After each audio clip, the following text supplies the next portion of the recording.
অবশ্যই স্বীকার করছি, কিন্তু এই ছাড়া একটা অপরাধ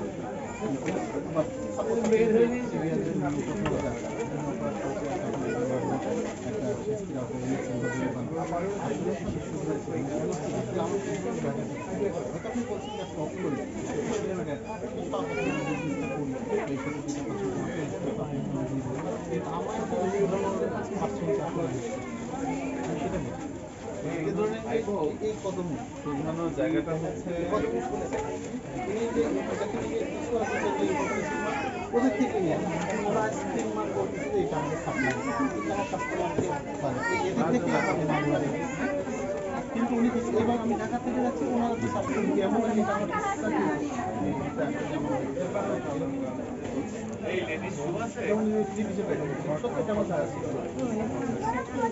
আপনার ব্যবসা রিলেটেড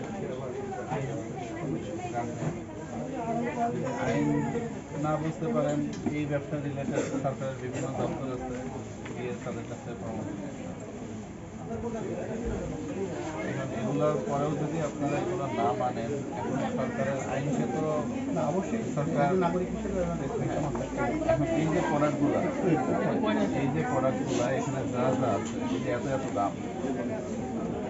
ট্যাগগুলো সব আপনারা দেখেন এখন প্রথমত হচ্ছে এই জিনিসের আমদানিকারক প্রতিষ্ঠানের স্টিকার নাই মানে হচ্ছে এটা অবৈধভাবে বাংলাদেশ সরকারকে এত প্রোডাক্ট, এত দামি প্রোডাক্ট, এখন যদি বাংলাদেশ সরকার যদি ভ্যাট ট্যাক্স না পায়, সেই জিনিসটা বাংলাদেশ সরকার দেশের মধ্যে বেচার